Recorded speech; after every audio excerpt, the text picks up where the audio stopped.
Hey hello techies, welcome back to another episode of sequel series. And आज का जो video है ये सीक्वल कंस्ट्रेंट्स के ऊपर रहेगा। प्रीवियस वीडियो में हमने देखा था बहुत सारे कीज़ के बारे में हमने सीखा था प्रीवियस वीडियो में, जो आपका है कैंडिडेट की, प्राइमरी की, सुपर की, ओके, देन यूनिक की, फॉरेन की, इस सब के बारे में सीखा था। ये सारे कंस्ट्रेंट है, यूनिक की हो गया, आपका फॉरेन की हो गया, प्राइमरी की हो गया। इसके साथ कुछ और कंस्ट्रेंट है जो उस वीडियो में कवर नहीं हुए थे, जो कि इस वीडियो में कवर होने वाले हैं।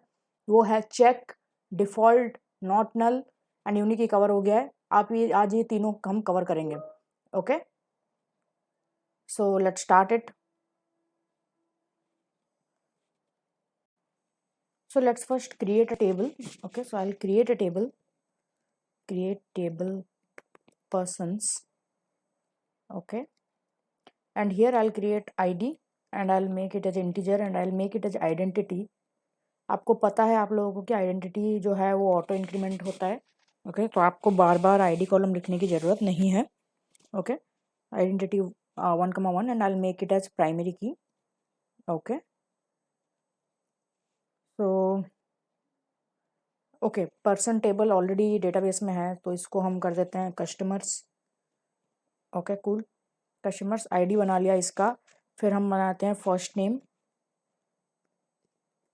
इसको हम वैरकर बना देते हैं 250।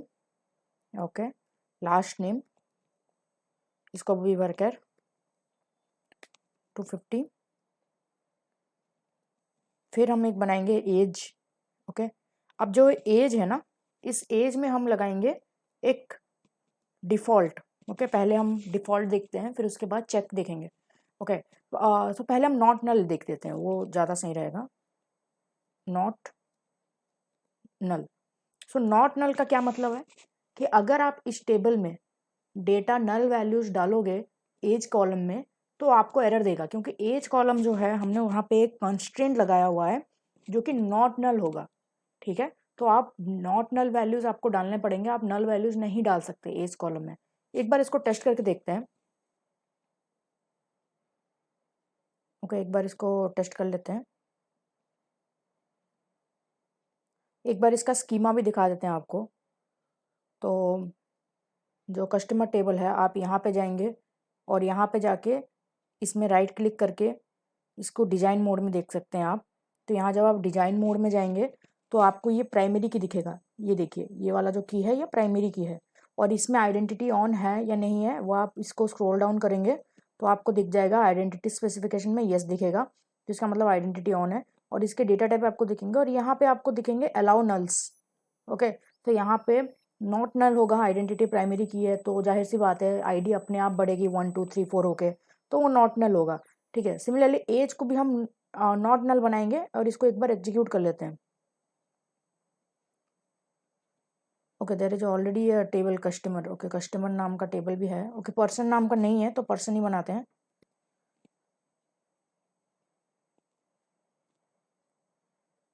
परफेक्ट।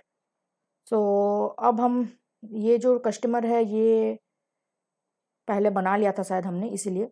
ओके, सो नाउ अब हम इसको एग्जीक्यूट कर चुके हैं, तो अब हम पर्सन्स वाला देखते हैं। इसको रिफ्रेश करेंगे एक बार तो आपका आ जाएगा पर्सन। इसको डिजाइन मोड में देखते हैं। ओके, सो यहाँ पे आप देख सकते हैं यहाँ अलाउ नल्स में टिक नहीं है, तो इसका मतलब है कि एज वाला जो कॉलम है वो नल को अलाउ नहीं करेगा। ठीक है, आई गेस हमने सेम टेबल 2 बार बना दिया है, कोई बात नहीं। अब पर्सन को ड्रॉप कर लेते हैं हम। ड्रॉप टेबल, आपको ड्रॉप कमांड पता है, person. Fine. So now customer जो टेबल है हम उसको एक बार देख लेते हैं कि कैसा दिखता है। Customers. Okay, so ID, first name, last name, age. अब हम इसमें इंसर्ट करेंगे value. Okay, insert into customers.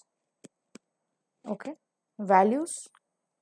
अब यहाँ पे देखना कि आईडी तो हमको वैसे भी इंसर्ट नहीं करना है। ठीक है, अब फर्स्ट नेम में मान लीजिए हमने एम डाला और लास्ट नेम में हमने पी डाला।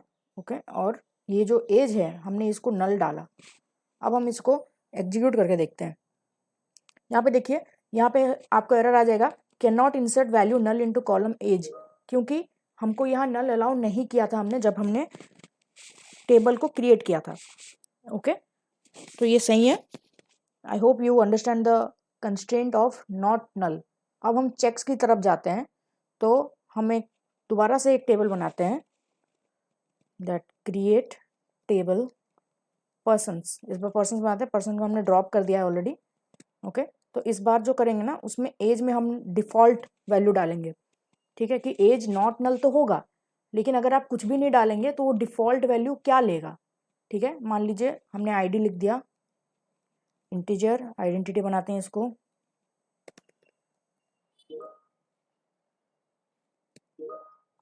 Okay, and this will be A primary की, यहाँ कॉमा।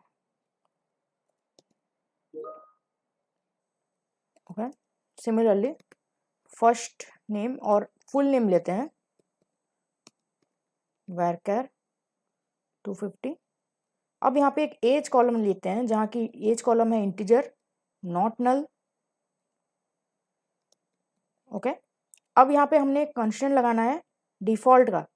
ठीक है, अब नॉट नल तो लगा दिया हमने, अब यहाँ पे लिखेंगे डिफ़ॉल्ट 22 मान लीजिए। ओके, और यहाँ पे एक रिकॉर्ड डेट लगाते हैं, जिसका भी डिफ़ॉल्ट वैल्यू जो है, और इसका डेटा टाइप डेट टाइम कर देते हैं। Okay, default get date. Okay, so get date functionality इसका डिफ़ॉल्ट वैल्यू है, ये हम कर देते हैं। ओके, सो अब आप देखिएगा कि अगर आप इसको रन करेंगे, अब हम देखेंगे इसको जब हम इंसर्ट करेंगे ना, इसमें जब वैल्यू इंसर्ट करेंगे, insert into persons values. Okay, तो अब इसमें मान लीजिए हमको इन तीनों, हम बस फुल नेम में डेटा इंसर्ट करेंगे, फुल नेम वैल्यूज, मान लीजिए टेकी पांडा। ओके, टेकी पांडा। अब इसको हम रन करेंगे, 1 रो अफेक्टेड। अब आप देखिएगा कि हमने एज में और रिकॉर्ड डेट में वैल्यू नहीं डाला है, हमने सिर्फ फर्स्ट नेम फुल नेम में वैल्यू डाला है। आईडी तो आइडेंटिटी है, वो अपने आप वैल्यू से ऐड हो जाएगा, लेकिन what about age and record date, और एज तो नॉट नल है, तो यहाँ पे कैसे चला गया जब हमने कुछ भी नहीं दिया। सो यही है डिफ़ॉल्ट का कंस्ट्रेंट का काम। तो अब हम इसको सिलेक्ट स्टार फ्रॉम पर्सन्स। अब आप यहाँ देखेंगे तो देखिए एज डिफ़ॉल्ट वैल्यू चला गया है, और रिकॉर्ड डेट में भी आज का डेट चला गया है। जो गेट डेट फंक्शन होता है ना, वो आज का डेट और टाइम नोट कर लेता है। ठीक है, जो अभी बजे हैं 5:30 और 9 जुलाई है, तो आज का डेट और टाइम वो नोट कर दिया है। ठीक है, और यहाँ पे सेकंड्स भी आ गए हैं। फाइन, सो आई होप कि आप डिफ़ॉल्ट का वैल्यू समझ गए होंगे कि डिफ़ॉल्ट क्या होता है।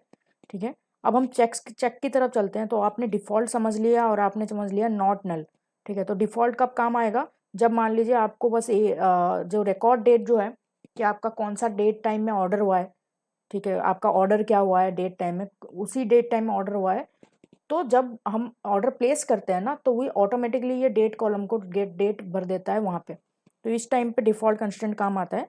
तो अभी चेक की तरफ चलते हैं कि आप चेक कैसे काम में लाएंगे। ओके, तो एक और टेबल बनाते हैं हम, क्रिएट टेबल। मान लीजिए ऑर्डर से बना देते हैं, और मान लीजिए कोर्सेस बना लेते हैं, क्योंकि स्टूडेंट टेबल बना हुआ है। अब वो कोर्स आईडी एक होगा टेबल में। I have written curse, wow, lol. So इसको बनाते, इसको आइडेंटिटी बनाते हैं और प्राइमरी की बनाते हैं। Okay, identity 1,1। Okay, so now I'll add course का कोर्स नेम, वैकर बनाते हैं इसको 250। ओके, एंड कोर्स मान लीजिए कि कोर्स का आईडी, कोर्स आईडी नहीं, आप ये मान लीजिए कि कौन सा कोर्स का ड्यूरेशन। तो ये कोर्स का ड्यूरेशन है ना, वो डेज में होगा। सो इंट लीजिए आप इसको, डेट टाइम में नहीं। ओके, कोर्स ड्यूरेशन इंट, और यहाँ पे मैंने कॉमा छोड़ा है तो रेड लाइन आ रहा है। ओके, यहाँ पे इंट लीजिए। अब आपको लगाना है यहाँ पे एक चेक, ठीक है। तो अब चेक क्यों लगेगा अभी आपको पता चल जाएगा। तो course duration is greater than 2, ठीक है। फिर से कर्स लिख दिया मैंने, कौन। अब इसको एग्जीक्यूट करते हैं, ठीक है। अब हम क्या करेंगे ना, select star from courses. Okay, इसको एग्जीक्यूट करते हैं। कोर्स आईडी, कोर्स नेम और कोर्स ड्यूरेशन है, ठीक है। अब हम क्या करेंगे ना, इंसर्ट करते हैं, इंसर्ट इनटू कोर्सेस वैल्यूज। तो कोर्स नेम जो है हम डाल देते हैं सीक्वल, और जो ड्यूरेशन है उसको हम डालेंगे 1, ठीक है। अब इसको एग्जीक्यूट करते हैं। देखिए यहाँ पे एक एरर आ गया है कि चेक कंस्ट्रेंट फेल हो रहा है, ठीक है। जो चेक कंस्ट्रेंट है, कोर्स ड्यूरेशन का हमने क्या लिखा था, फिर से आपको कंट्रोल जेड करके दिखाते हैं। Course duration should be greater than 2, मतलब जो कोर्स का ड्यूरेशन है वो 2 दिन से ज़्यादा होना चाहिए। ये चेक लगाया हमने टेबल क्रिएट करते टाइम, तो वो चेक को सेटिस्फाई नहीं कर रहा है, इसलिए ये एरर आ रहा है। ओके, सो हम वापस चलते हैं, इंसर्ट इनटू कोर्सेस सीक्वल। अब यहाँ पे हम कर देते हैं 3। ओके, अब देखिए 1 रो अफेक्टेड। अब select star from courses. Okay, now देखिए ये वाला एक अफेक्टेड हो गया है, ठीक है। तो अब आपने सीखा, जो आपने नॉट नल सीखा, आपने सीखा डिफ़ॉल्ट, और आपने सीखा चेक कंस्ट्रेंट के बारे में। सो इसका जो नेक्स्ट वीडियो आएगा उसमें हम सिलेक्ट स्टेटमेंट में वेयर क्लॉज, वेयर, बिटवीन, इन और एंड, ऑर्डर वाई, ये सब सीखेंगे डिटेल में, ठीक है। तो आज के लिए बस इतना ही। So will see you in the next video guys, और प्रैक्टिस करते रहिए, keep practicing and keep learning. Happy learning, bye bye.